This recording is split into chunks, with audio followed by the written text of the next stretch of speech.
You can't always see bad weather coming, so it's essential that you're able to see through it when you drive. Michelin wiper blades with advanced technology hug your windshield like a Michelin tire hugs the road, channeling away water, snow, and ice so you can see clearly, drive confidently, and breathe easy. Michelin wiper performance, clearer than ever. Upgrade to Michelin premium wipers today at Walmart, Amazon, and other fine retailers.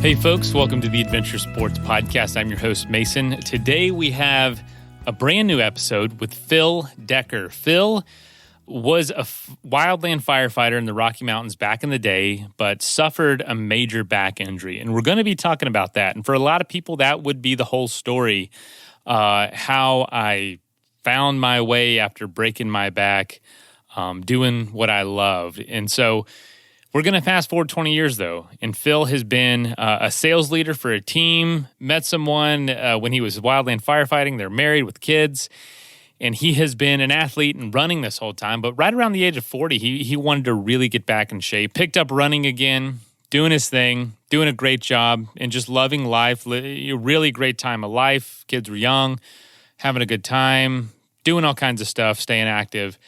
Well, one day he goes in for a doctor's appointment, and they were like, hey, by the way, we've lowered the age that you need to get a prostate exam. And he was like, okay, let's go ahead and do it. Well, guess what? He had cancer, and it was bad. And all of a sudden, this was a year ago, by the way, all of a sudden his life was flipped on its head.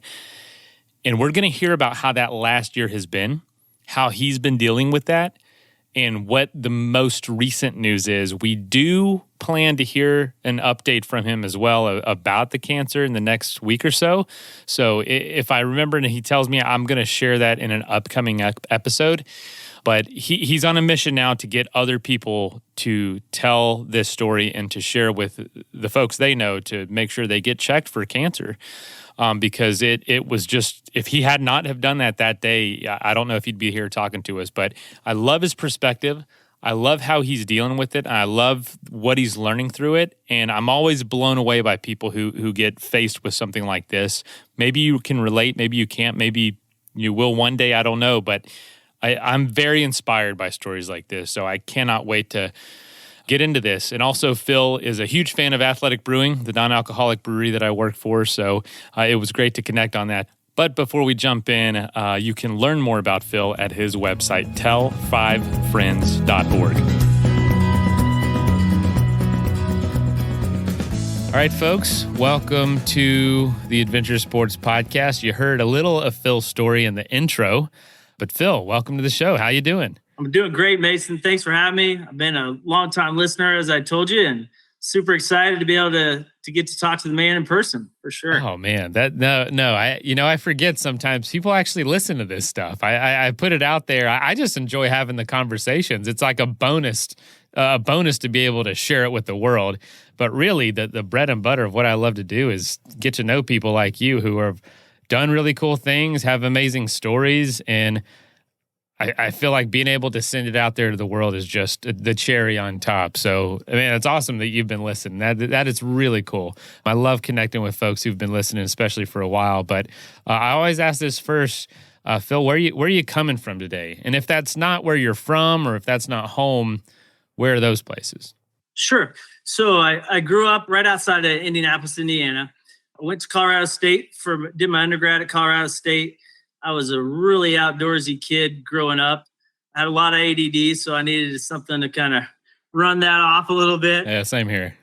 I played a lot of sports. Pretty much anything you put in front of me, I would do. I loved climbing when I was growing up.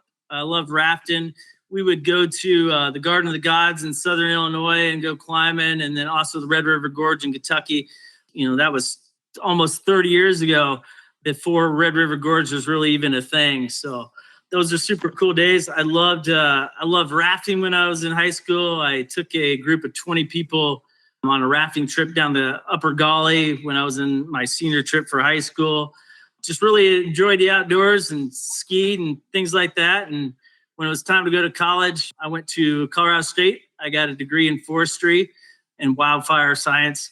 Really enjoyed that. I fought fires all through college on a little local type 2 crew, Larimer County Sheriff's Group, and had a lot of friends that were smoke jumpers and hot shots. So as soon as I left college, I went to work for Smokey Bear Hot Shot Crew out of Ruidoso, New Mexico, which is on the Lincoln National Forest. That was my dream job at the time, for sure. Absolutely loved it.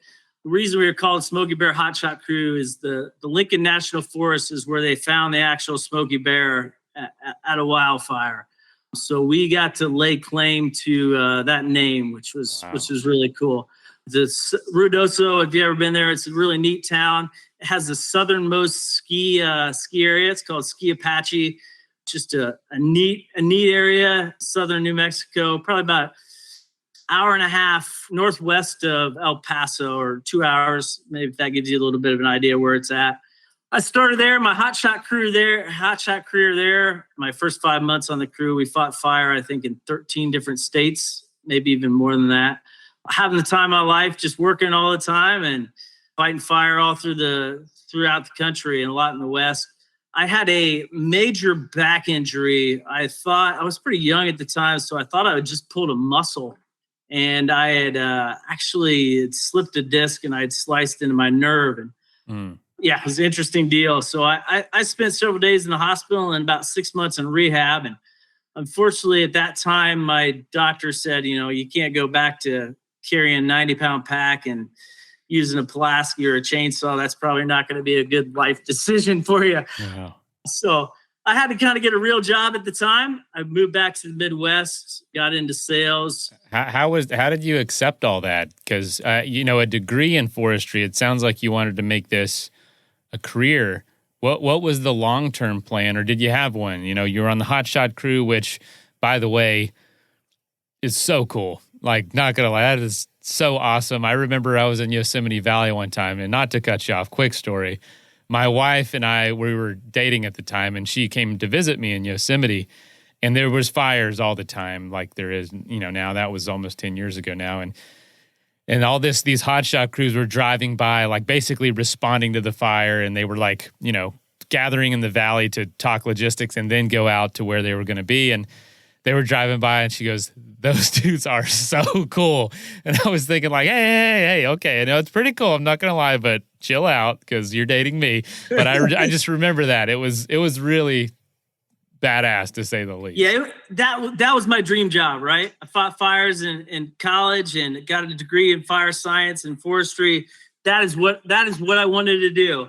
My goal at the time was to work on a hot shot crew for about 5 years and then go, usually I have to have 5 years on a hot shot crew to be able to go be a smoke jumper. I wanted to do that for 1 year and then just kind of see where my career would take me into fire. And I loved it. I mean, it was great. We worked all the time. I'll give you a great story. My wife's from Colorado originally. She went to Colorado State. And we thought we were going to get a day off. And I said, "Hey, come on down. Maybe we're going to get a couple of days off. They have what's called a sit report in the fire world. And it will show you all across the nation, if there's fires popping up, and you kind of get a good idea if you're going to be leaving, right?" So my wife comes down, we have lunch, and we have a plan I still remember this day, we have a plan to make fajitas that night. And about 5:30, we get a lightning strike on our forest. And my boss knew my wife my wife-to-be was in town at the time. And he's like, and we're getting around a helicopter, and there was a storm coming in. And he's like, "You wait till the last helicopter, and if the last helicopter doesn't take off, you can just go hang out with my wife or my girlfriend at the time." And I had to get on the helicopter and spend the night on the mountain, and it rained. Of course, the fire was out pretty quickly, and it was just the life that you lived. You're gone all the time. And yeah, I absolutely loved it. I mean, there was nothing better than, rolling around in helicopters and running chainsaws. I mean, it was a little boy's dream for sure, Wow. Yeah, it was I think the best comparison I can give you is when a professional athlete has their career cut short by an injury. Yeah. The first 6 months I was 160, just give you an idea. It's probably like that, just without the money. That's the only difference. Yes. Yeah. And the great thing, I had such passion for fire. And those guys still don't get paid what they're worth at all. but I love the job, right? You didn't even really have to pay me. And we got a lot of drinks bought for us in town, and we got a lot of free food and stuff like that. The mountain towns, they treated you like kings. We always wore our shirts so we could get free drinks if we had to go out to the bars. Good idea. Yeah, it was good living.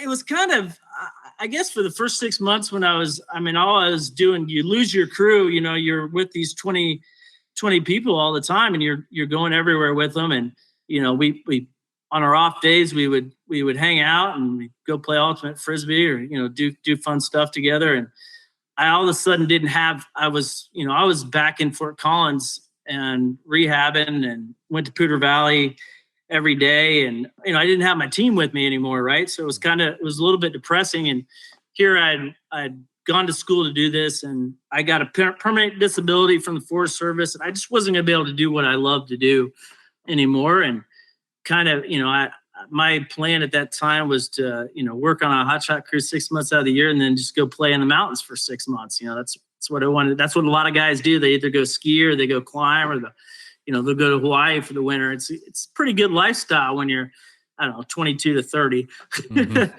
So yeah, it was a big change. And I was scared from the injury. So I didn't do some of the activities that I had done for a long time because I didn't want to get injured again.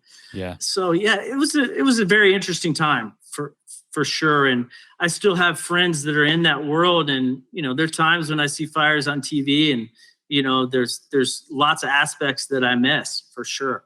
What led to the decision of coming back to the Midwest? Because it doesn't sound like you were in the position to take on like a managerial role or something that didn't require your body. Did you try at all to just stay out there? Or what led to that decision? Because that's a scenario a lot of us run into. We go off in that time of life to go do something fun in a part of the country or the world we want to be in. And personally, there's a decision or a time that comes where it's like, well, I might go back to where I'm from. Something I never thought imaginable even a few years ago. Here I am. I'm there. And I'll be honest, I'm really happy with it. It's I could have never foreseen this 5, 6, 7 years ago, but now it's like, wow, okay. What was that process like for you? Yeah, that's a great question. I wasn't at the stage where I could really go into a managerial role. And quite frankly, I was at the time in my life where I thought, I want to fight fire. I want to be on the front lines. I want to be out there charging. I didn't really want to be in a supervisory role at that point. Right. I just didn't, it wasn't my jam at the time. I kind of needed to reinvent myself, and I didn't have really many options at the time. I've been dating my wife now for about 6 months at the time, and we had planned to go to Australia for 3 months. I had saved up all the money, and we never had to spend any money. So that was the plan. And that, we kind of went into chaos. And I thought, well, I got to find a job. I got to be able to support myself. And family had some connections to a sales job. And I thought, well, heck, I'm competitive and I like to talk to people. So I'll give it a shot, right? Came home to Indiana. We spent several years in Indiana, really liked it. And then we had an opportunity with a job to come out to Iowa. And I'm kind of like you. I never thought I would come back to the Midwest. I loved Colorado. I love all the mountain towns I saw. If you would have told me back then, I would have told you McCall, Idaho would have been the spot for me. That's what I would have wanted to stay, someplace like that, right? And I've seen all these cool little mountain towns where hotshot crews are based out of, and they're all great spots, right? That was the place I would have been. But we ended up in Iowa. I have 2 kids. We have a 17 and 14-year-old now. We've raised both of them in Iowa. We've been in Iowa the last 13 years in Cedar Rapids, which you wouldn't think of as an outdoor capital of the world, that's for sure. But very great people. There's a lot to do. It's very similar to like Minnesota. It's cold here, so you have to, in the wintertime, you got to go outside. You just got to get used to it, right? So we trail run in the wintertime. We snowmobile in the wintertime. There's a tiny little ski resort about an hour and a half away. So we just, if it's negative 10 degrees, we find a way to get outside. Yeah, I enjoy the heck out of it. It's a great place to live. And someday we'll probably move back out west, but we're pretty happy at the moment right now in the Midwest. How was your wife moving there, coming from Colorado? You said she was had lived there or was born there. Yeah, it's a great question. So we lived in Indiana, and my wife we live in Iowa now, and she'll say, all the I states are the same, Illinois, Iowa, and Indiana, all very similar cultures. And she's like, whatever, we're going to move there. They all got cornfields. And believe it or not, she grew up in Loveland, Colorado. She was born and raised there. Her parents still live there. And we love Colorado, but Colorado is much busier than when I graduated in 98. That's almost 25 years ago, right? And I can remember when you drove from Denver to Fort Collins on I-25, and there was a lot of darkness. There wasn't lights all the way up when you were driving. When in college, I could drive from Fort Collins to Breckenridge in 2.5 hours any day of the week, even on the weekends. And that doesn't happen as much anymore. So it took a couple of years for her to get used to the Midwest, but she's pretty happy here now. For sure. I'll be honest. I've learned, we were in Colorado for a long time there, right till recently, and it just was so busy. It was hard to enjoy a lot of the times. From trails to driving to all that. Like no offense to anyone that wants to be there is from there. There were places, like you said, out in the mountains that were so much quieter. And I'll be honest, anywhere quiet is what I enjoy now, whether that's in the middle of Kansas or the middle of Alaska. If it's quiet and tight knit and just peaceful, I want to be there. So it doesn't matter where that is. Yeah, when I was in college, you didn't have to have a reservation to go to Rocky Mountain National Park, right? We would drive up the canyon and we'd go there at 1:00 in the morning and just, hike around and have a great time. It's a different feel for sure. Well, take us through, you had the injury that brought you back. I guess the next thing that probably happened in the timeline is some sort of midlife crisis. I don't know. I didn't come across that a lot when reading about you, but tell me about what's the story there. Let's take a quick message break and hear from the folks that help make this show possible.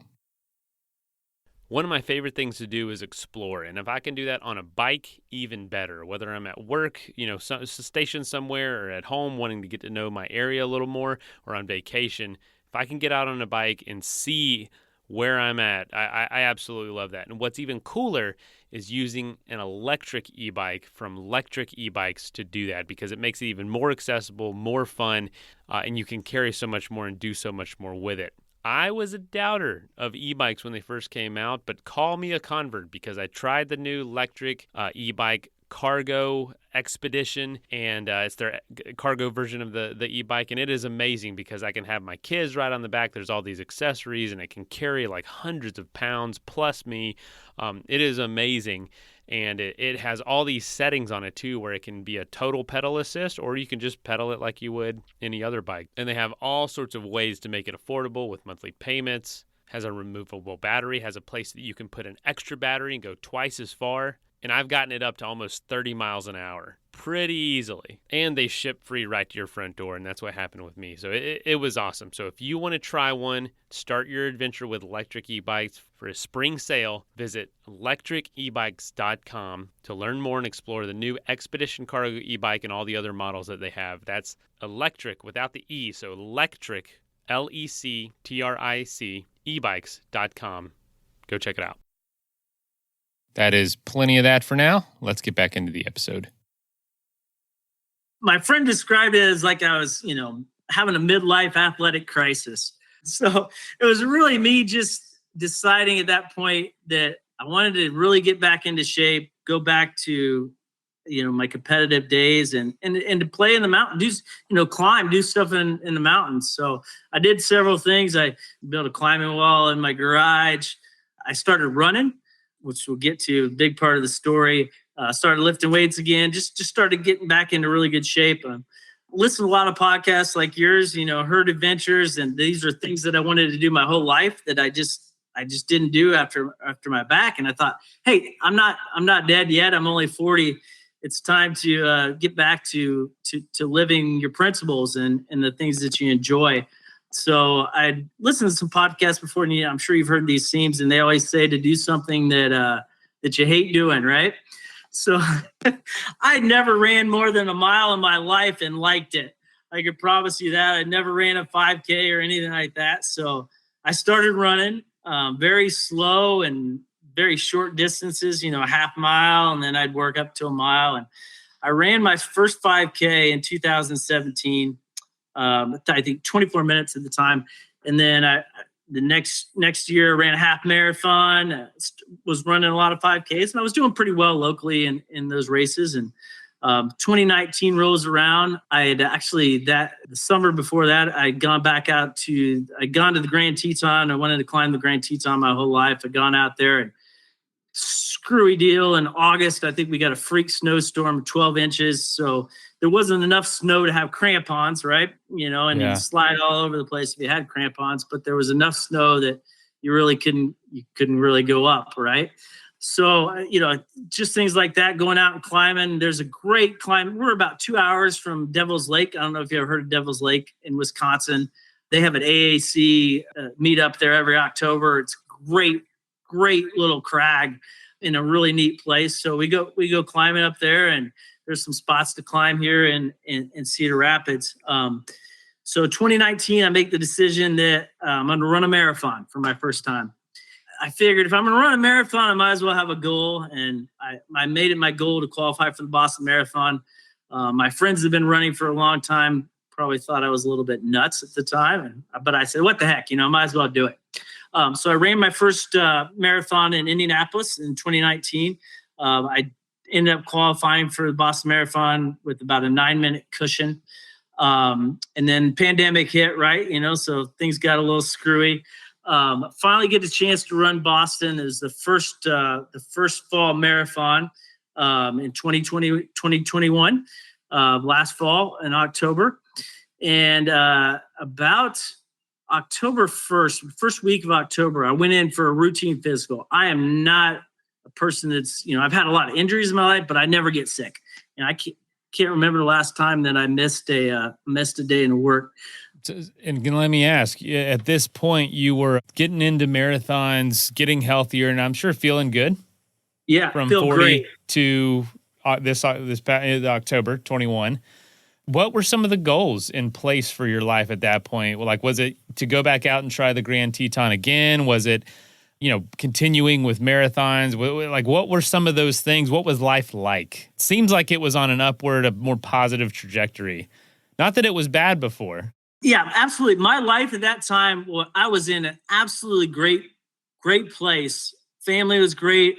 I wanted to go out. I was getting ready to book my trip to go out and climb the Grand again that summer. I was going to run the Boston Marathon in April of 2022.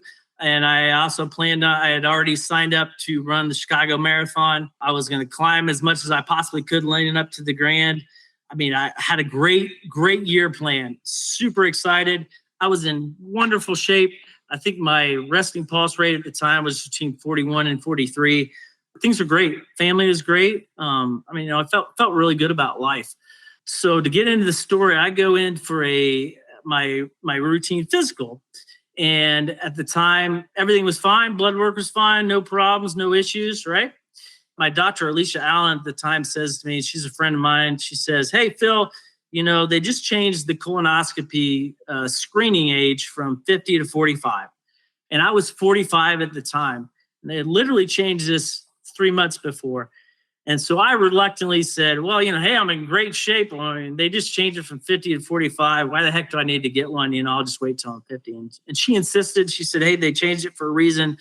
Colon cancer rate has really gone up in the last few years for young people. I really want you to get it. I said, okay, whatever, right? So I go out and I run Boston in October. I have an awesome time. Really enjoyed myself. Had a great time with the running community. It was my first one. I didn't listen to all the great. I listened to it, but I didn't really experience it. Right? Everybody says, "Hey, you got Boston's a downhill course, and you're gonna fry your quads by the time you get to the uphill part, which comes about mile 15 to 20." Is that Heartbreak Hill? Yeah, Heartbreak Hill is within that. But so you watch the YouTube videos and you think, oh, it doesn't look like you're going, really downhill, but the first 15 miles are a net downhill I think they're about 700, 800 feet. And that pounds your quads. And, you think, oh, you're going downhill, everything's good, right? So then about mile 15 to 20, you start going up and down hills, and the uphills start getting really, really tough. And I was not ready for that. So I come back. I had a blast. Come back. I get a coach. I'm getting great shit. We do 8 weeks of speed. I roll into January 5th, and I have my colonoscopy scheduled. Go in that day. It's a typical Midwestern January, upper Midwestern January day, right? And this is just over a year ago. Yeah, this is just over, absolutely, just almost, we're 7 days from a year ago today when I have my colonoscopy.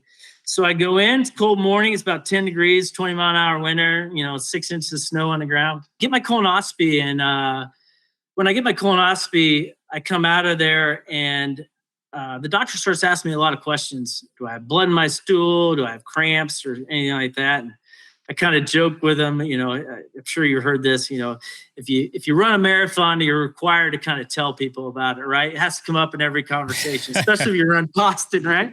So I said, hey, Boston. Right, yeah. I said, come on, man, I just ran the Boston Marathon, I'm perfectly healthy. What's the problem? He's like, well, I don't know if you're perfectly healthy. I need you to go get some blood work and talk to a cancer counselor. And this is directly from the colonoscopy. Like he could tell right away.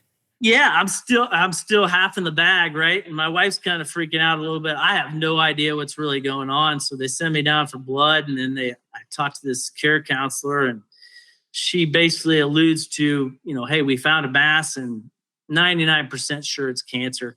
So the next day, they had already done the biopsy. I find out that I have a 5 centimeter mass in my colon. So that's definitely colon cancer.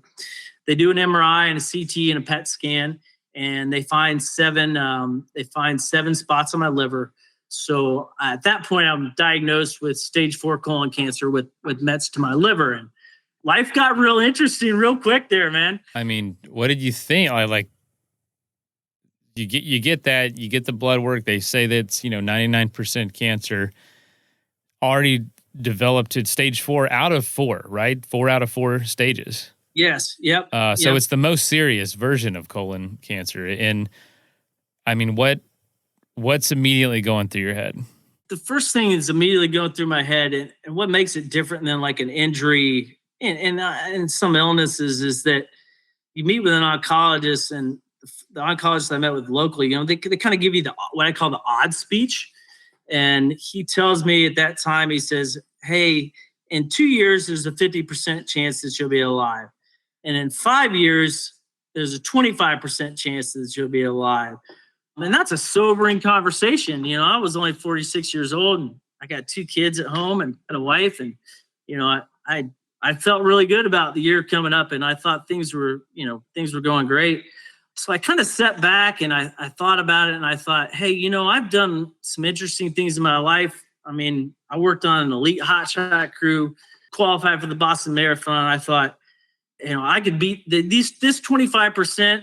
I'm going to figure out a way to fight this, and I'm going to figure out a way to beat this. And I've been in sales my whole life, so my biggest thought was, hey, I've preached to people my whole life about having a great attitude and doing the right things, and here's my chance now to step up and be faced with probably the biggest adversity in my life and really to live my values, right?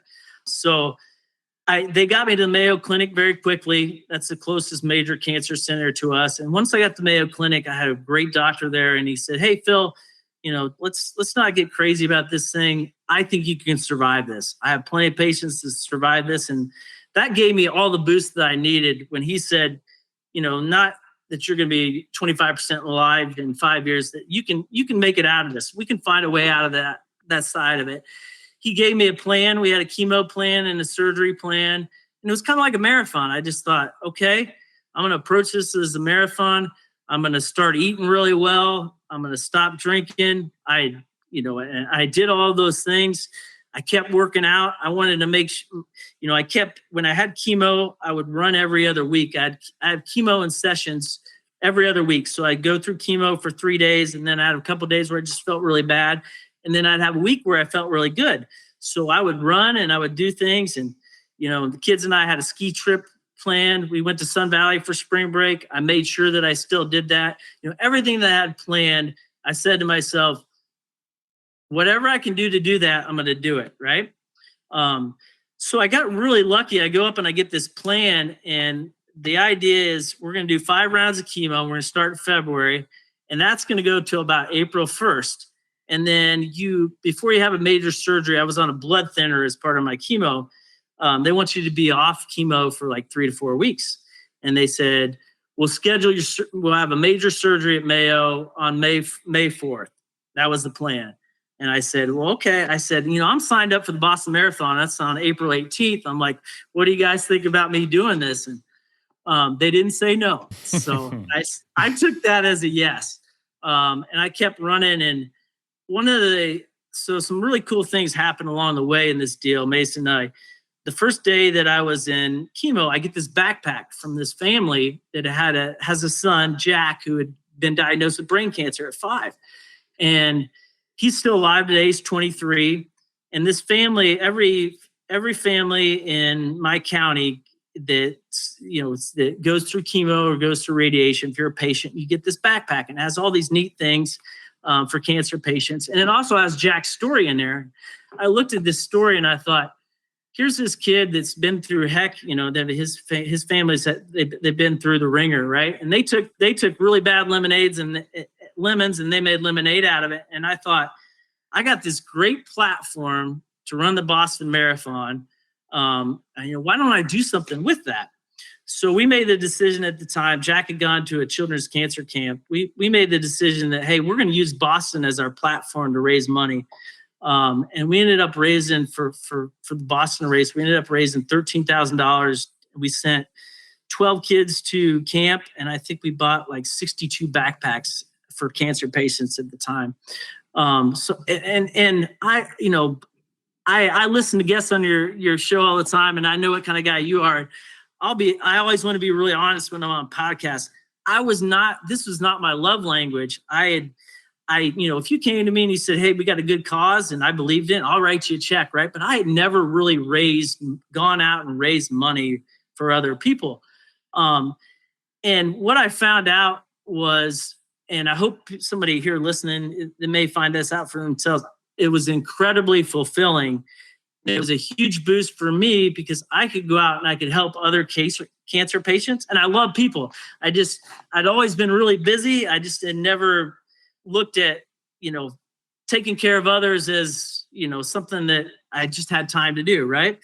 And it turns out that that's a very fulfilling thing to do in life. And it was a huge boost to me because I didn't have to think about cancer. I could think about raising money and I had to train because I had to survive and run at the Boston Marathon because I couldn't let all these people down that were writing checks for these people, right? Mm-hmm. So that allowed me to stay super, super focused. And then along that same time, when you have a major illness or you have cancer, people always ask you, the biggest question you get is, what can I do to help? I have a great boss. I work for a great company. I have good insurance. We were in pretty good shape compared, to some people that have to go through this thing.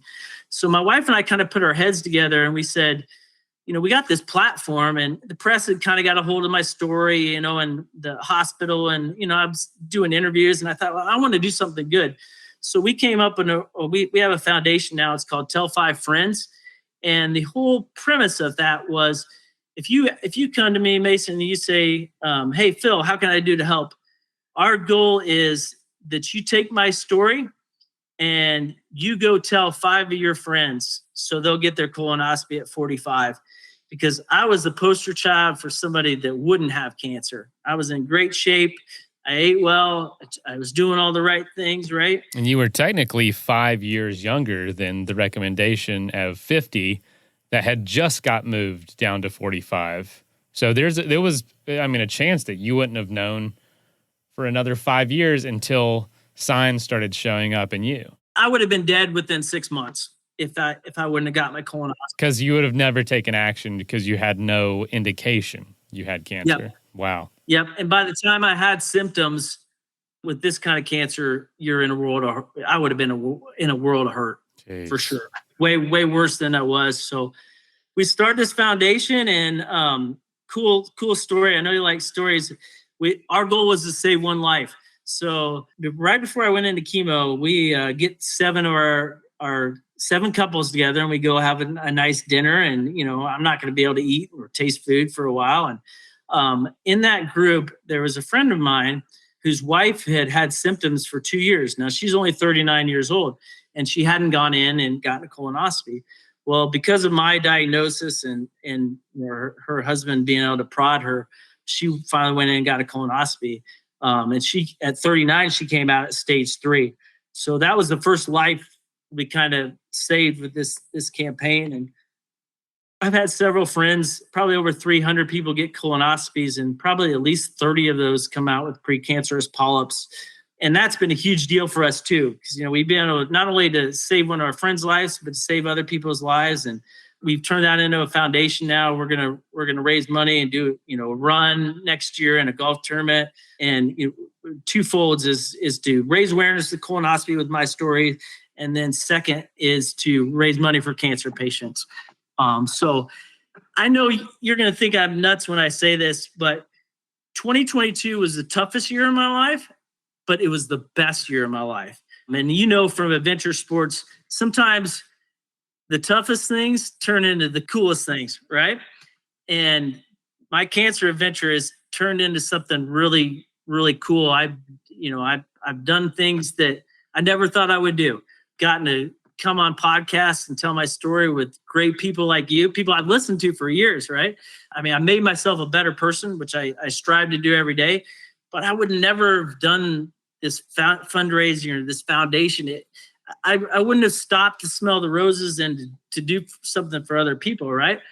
Believe it or not, this has probably been the best year of my life from a growth standpoint and doing cool stuff standpoint.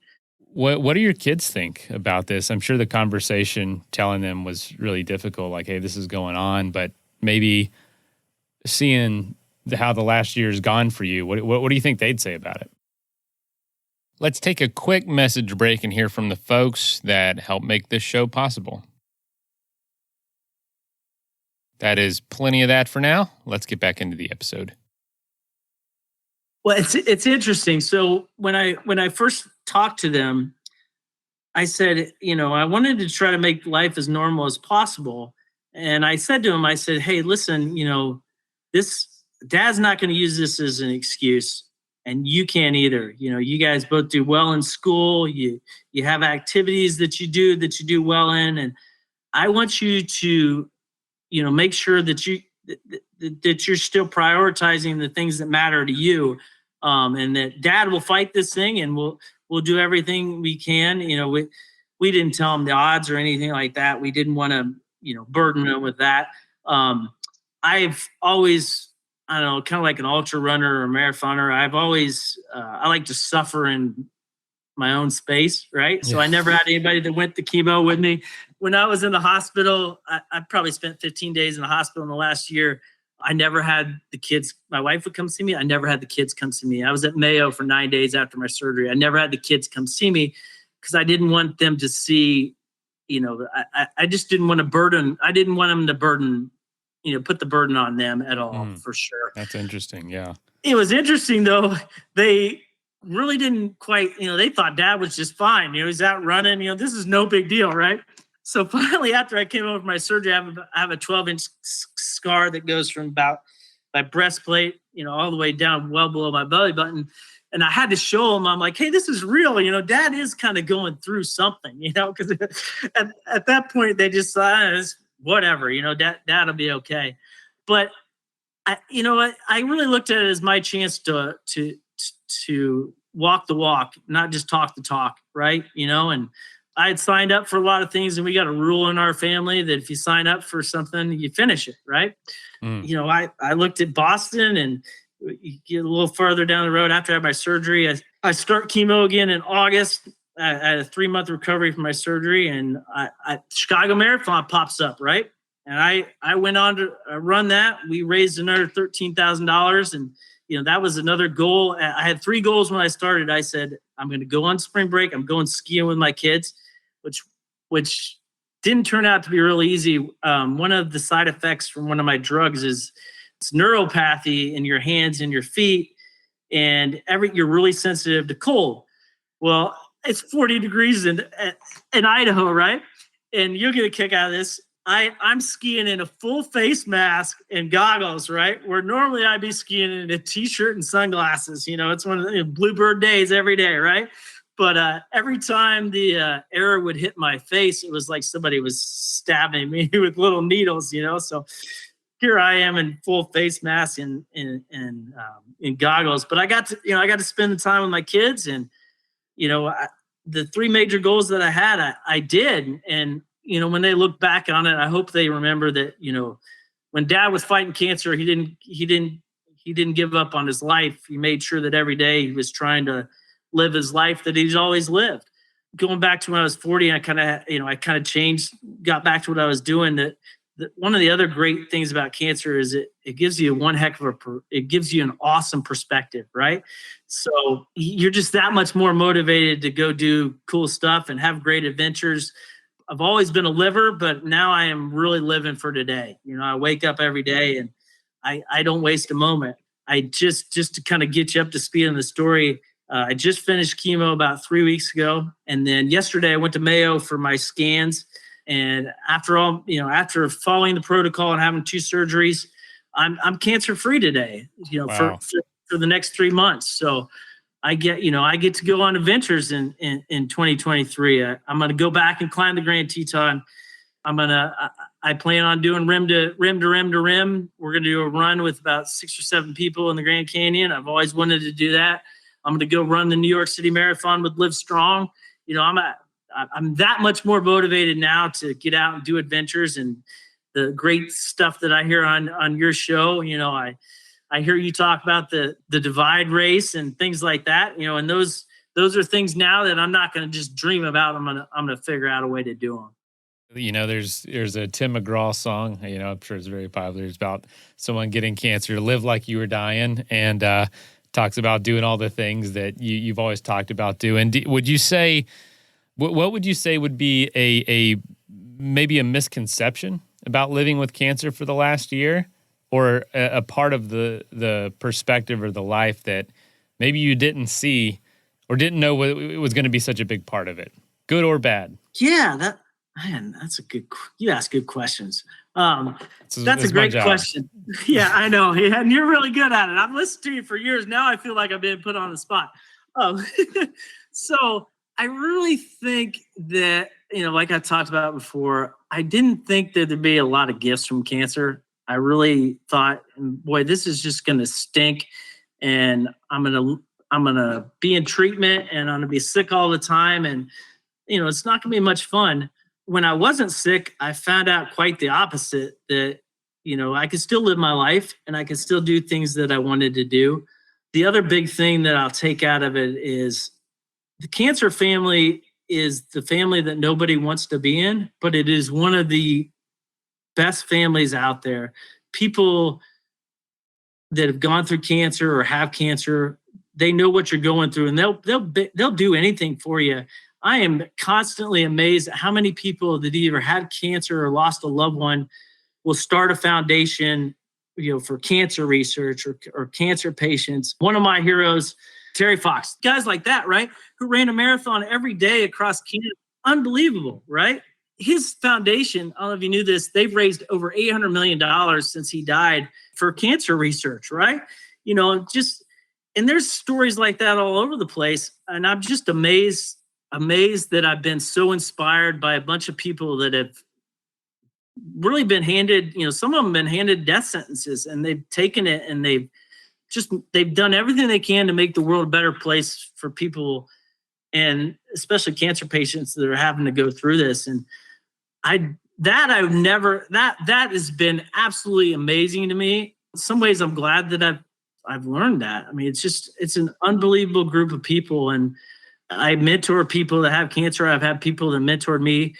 If you told me you had cancer tomorrow, I'd have a conversation with you offline. I'd do whatever I could to help you, and I've met so many strangers that throughout the country that I talk to on a regular basis that we have our bond is cancer, and we do anything for each other. I mean, and if you would have told me, I'm sure you've heard of the 80-20 rule. If you would have told me before this started, I would have said 80% of cancer is going to be bad, 20% is going to be good.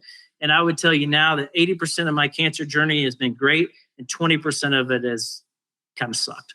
I've had so many people on this show who've had major injuries or falls or things that ended their adventure career, and that's the story that we talk about.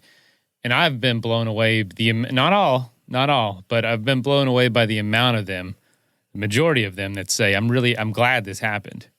It's changed me so much in a good way.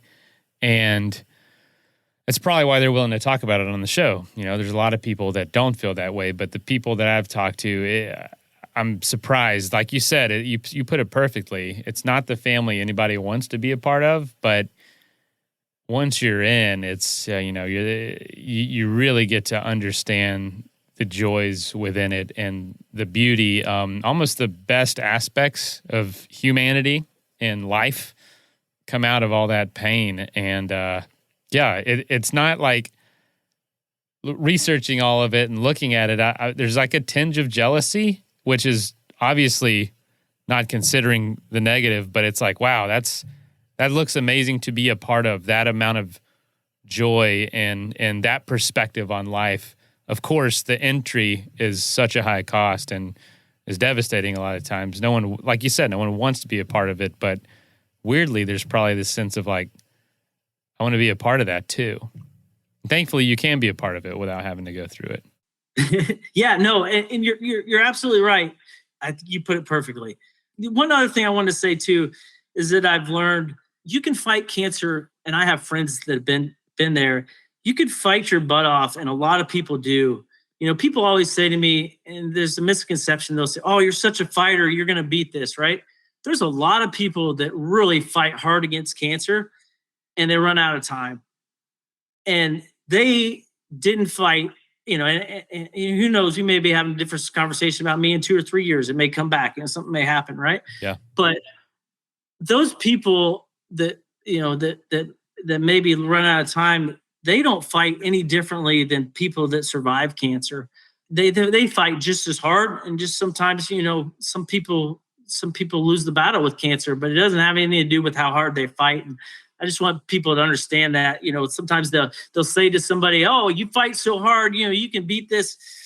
I can do everything right and I can still lose, Yeah, absolutely. There's a lot of great people that lose the battle, and they didn't fight any harder or less than me. They just wasn't the odds caught up with them, or it just wasn't their day. So the perspective you've learned in the last year, you said 80% good, 20% bad. It's been an overwhelmingly positive experience. And I don't think I acknowledged how awesome it is that you got that report yesterday. I think it's because you technically told me before we recorded, so maybe my reaction was subdued a little, but congratulations. I'm sure you're on top of the world right now and just feeling like $1 million.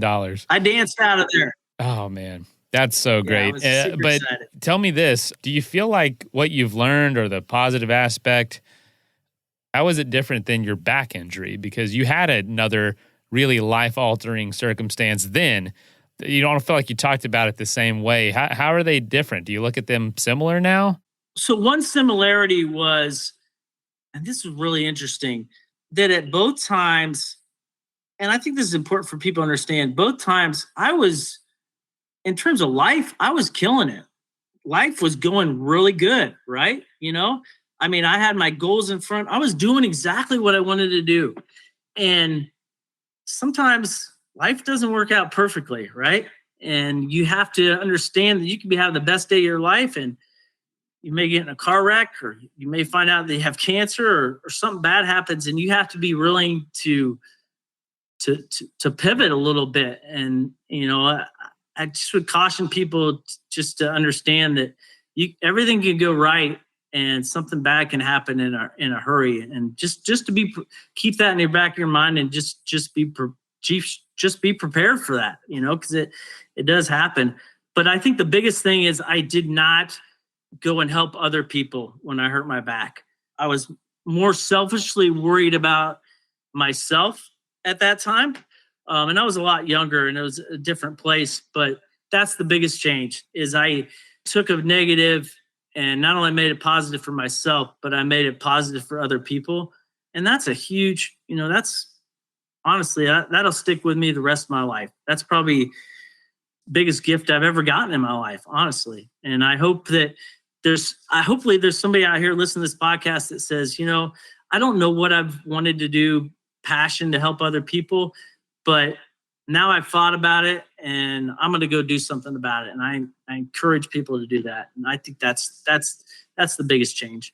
That's awesome, Phill. That's a really good point and a really awesome thing to point out is that helping others makes the process easier on you, way more fulfilling, and obviously helps others. All right, so you got the news yesterday that you're cancer free. That's also life changing.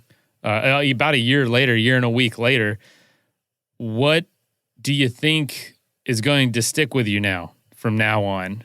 If you continue cancer free forever, or if it returns at some point, what do you think is going to be long-term change in Phill? And what are you most looking forward to now? Biggest thing is I will always, we have a foundation. We filed all the paperwork. We're always going to raise money for cancer patients. This is going to be a fundamental in my life. The second part is, I think you did an episode one time about, how to do an adventure on a budget, right? I will, if I say, like let's say the Grand Teton this summer, hey, maybe I don't have quite enough money sitting in my account to do that. I don't care. I'm doing it. I see a lot of people that get to 70 or, they're going to retire and they're going to do all these things. And maybe they haven't taken care of themselves to get to that point. So when they get to that point, they find out really quickly that they can't do everything that they wanted to do. So I'm going to, no matter what the cost, I'm going to live for today, and any adventure that I could do or any trip that I could take, I'm going to do it. And the other big thing that I've learned out of this thing is we worry about a lot of things that really don't matter. Sometimes maybe you yell at your kid and it's really not that big of a deal. Not that I was a big yeller before, but I don't yell at my kids anymore. And what's the point? I want to have a great relationship with my kids, right? If there's something that happens during my day that's a problem, I don't get all bent out of shape about it. I don't lose sleep over it. I don't not go work out or not go for a trail run, because those are the things that are important. It's not the problems that are going to come up every day. It's stay true to what you like to do and stay true to what makes you happy and how you can make people around you happy.